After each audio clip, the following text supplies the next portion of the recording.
छात्रों, आज हम फोर्थ सेमेस्टर का एटॉमिक स्ट्रक्चर का एक बहुत ही अच्छा टॉपिक है हाइजेनबर्ग अनसर्टेनिटी प्रिंसिपल। हाइजेनबर्ग का अनिश्चितता का सिद्धांत क्या है। देखिए, आप जो है किसी भी एटम में इलेक्ट्रॉन होते हैं तो उन इलेक्ट्रॉन की हम पोजीशन एंड वेलोसिटी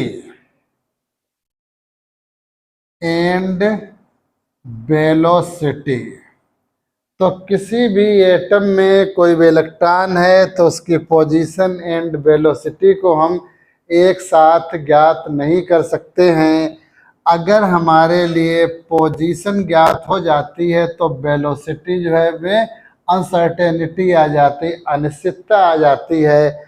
अगर हमें वेलोसिटी की जानकारी होती है तो पोजीशन की जो है वो पोजीशन में अनसर्टेनिटी आ जाती है। अर्थात एक टाइम पर इन दोनों में से किसी एक को ही जो है ज्ञात किया जा सकता है।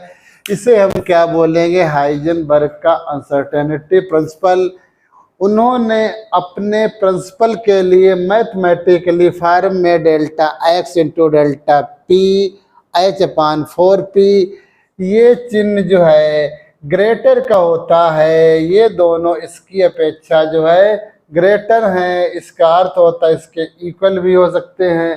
अर्थात यहाँ पे डाउट है, अनसर्टेनिटी है कि ये चीज़ जो है इसकी अपेक्षा ग्रेटर भी हो सकती है और इसके इक्वल भी हो सकती है।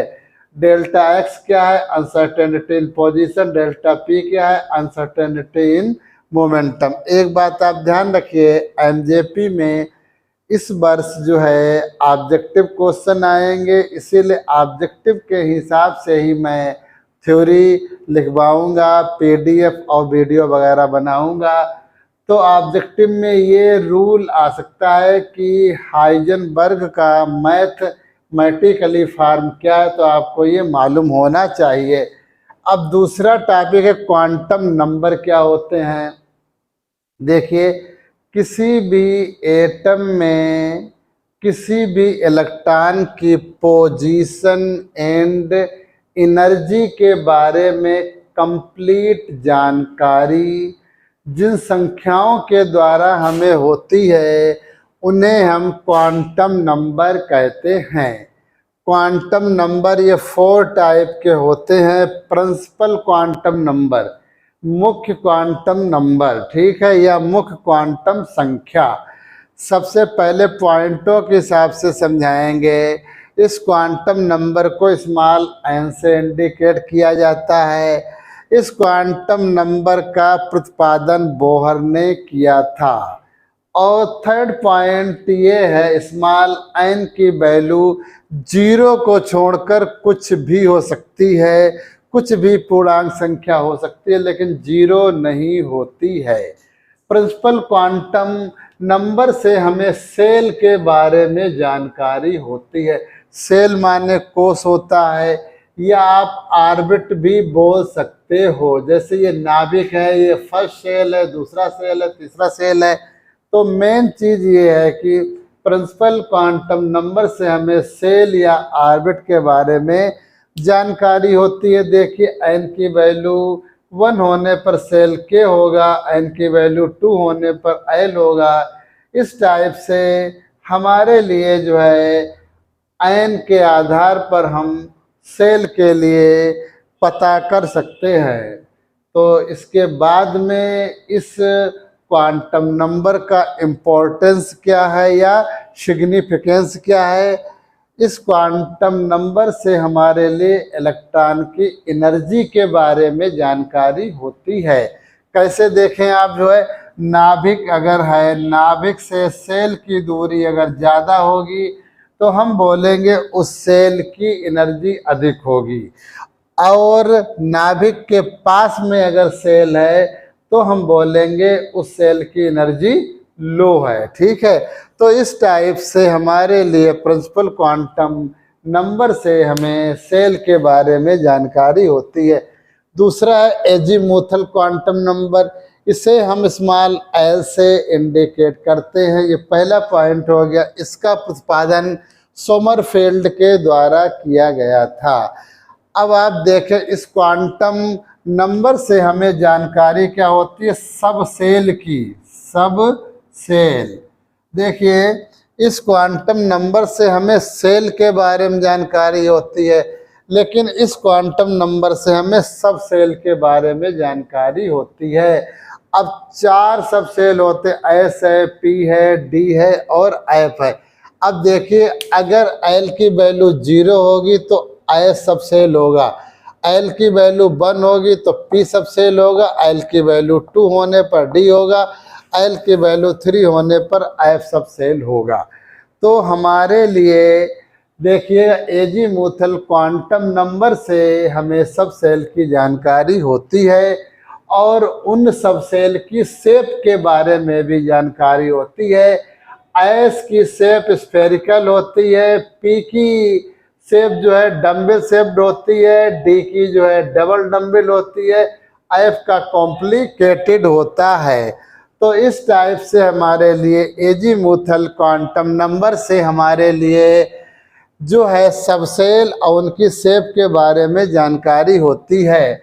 अब देखें एल की वैल्यू हम निकालेंगे कैसे। देखो एल की वैल्यू जो है वो 0 से लेकर के n-1 तक होती है। अगर n की वैल्यू 1 है तो एल की वैल्यू भी 0 हो जाएगी। देखो 0 तो होता ही है, अब n के स्थान पे आप 1 रखोगे, 1 में से बन जाएगा तो एक n की वैल्यू अगर 2 है तो ये 0 आ गया। लेकिन अगर हम n के स्थान पे 2 रखेंगे, 2 में से 1 गया तो 1 आएगा। देखिए ये इसी टाइप से n की वैल्यू 3 होने पर l की वैल्यू 0 तो होगी ही।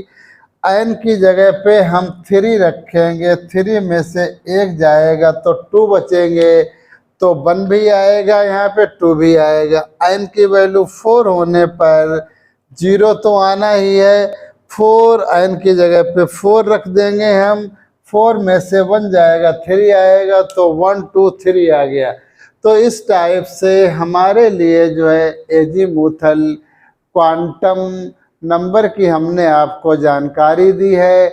और इसका इम्पोर्टेंस क्या है एजीमुथल क्वांटम नंबर से।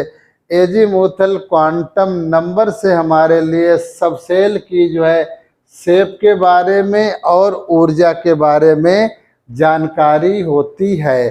तो ये 2 क्वांटम नंबर हो गई हैं। देखिएगा ये 3rd क्वांटम नंबर है जिसका नाम है मैग्नेटिक क्वांटम नंबर। अब इसको पॉइंटों के हिसाब से समझो, इसे हम स्मॉल m से इंडिकेट करते हैं।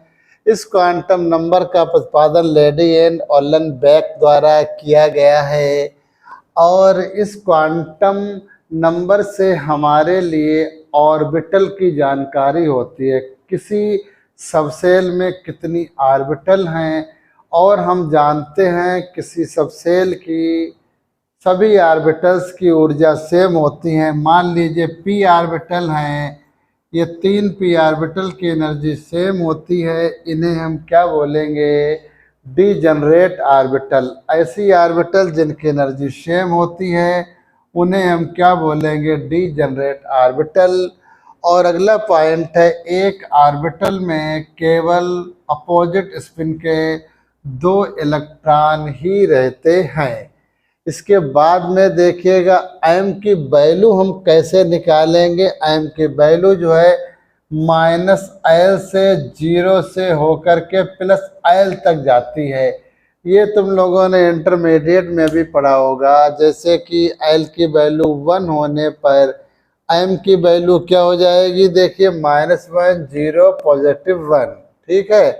तो यहाँ पर देखिए ये फार्मूला हो रहा है यूज, -l, ये -l हो गया, ये 0 0 है और ये पॉजिटिव वैल्यू आ गई, ठीक है। इसी टाइप से l की वैल्यू 2 होने पर पहले -2 -1 0 +1 +2। l की वैल्यू 3 होने पर m की वैल्यू देखिए, पहले हमने -3 की वैल्यू -3 -2 -1 0 +1 +2 +3। एक बात और है, l की वैल्यू अगर 1 है तो कौन सा सबसेल होगा, पी सबसेल होगा। और पी सबसेल के लिए आपको मालूम है एम की वैल्यू 3 होगी।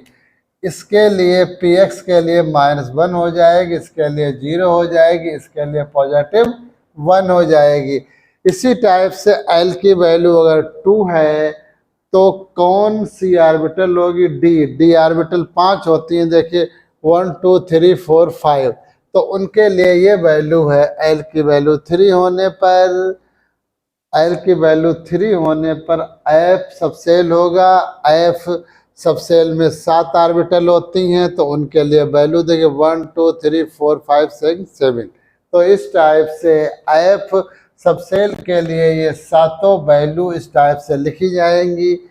अब जो है मैग्नेटिक क्वांटम नंबर का इम्पोर्टेंस क्या है, इससे हमें ऑर्बिटल के ओरिएंटेशन की जानकारी होती है। ओरिएंटेशन माने अभिविन्यास।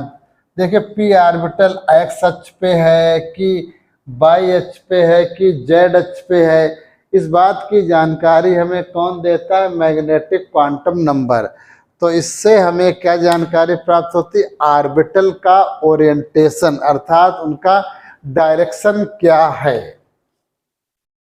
इसके बाद में आप अंतिम क्वांटम नंबर पे आ जाए, स्पिन क्वांटम नंबर।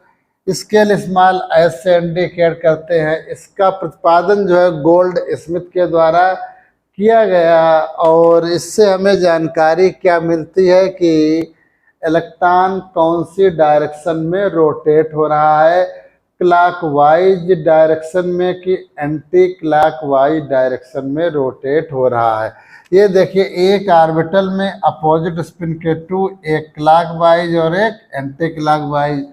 तो इस क्वांटम नंबर से हमारे लिए जो है इलेक्ट्रॉन की डायरेक्शन मालूम होती है कि इलेक्ट्रॉन कौन सी डायरेक्शन में रोटेट कर रहा है। दूसरी बात यह है कि स्पिन क्वांटम नंबर से हमारे लिए एटम की मैग्नेटिक नेचर की जानकारी होती है कि कौन सा डायामैग्नेटिक है, कौन सा पैरामैग्नेटिक, इस बात की जानकारी भी हमें स्पिन क्वांटम नंबर देती है। अब यहाँ पर कैसी नेचर होगी, ये नेचर होगी डायामैग्नेटिक, क्योंकि अपोजिट स्पिन के 2 इलेक्ट्रॉन हैं। अब मान लीजिए पी ऑर्बिटल 3 होती हैं, इनमें एक एक इलेक्ट्रॉन है। अब देखेंगे आप जो है इस ऑर्बिटल की नेचर तो डायामैग्नेटिक हो गई, लेकिन इन दोनों की कैसी होगी, पैरामैग्नेटिक होगी। तो इसकी भी जानकारी हमें स्पिन क्वांटम नंबर देता है। इम्पोर्टेंस की बात की जाए तो स्पिन क्वांटम नंबर का इम्पोर्टेंस जो है वो क्या होता है, इलेक्ट्रॉन की डायरेक्शन कौन सी है, इस बात की जानकारी हमें स्पिन क्वांटम नंबर देगा। थैंक्स।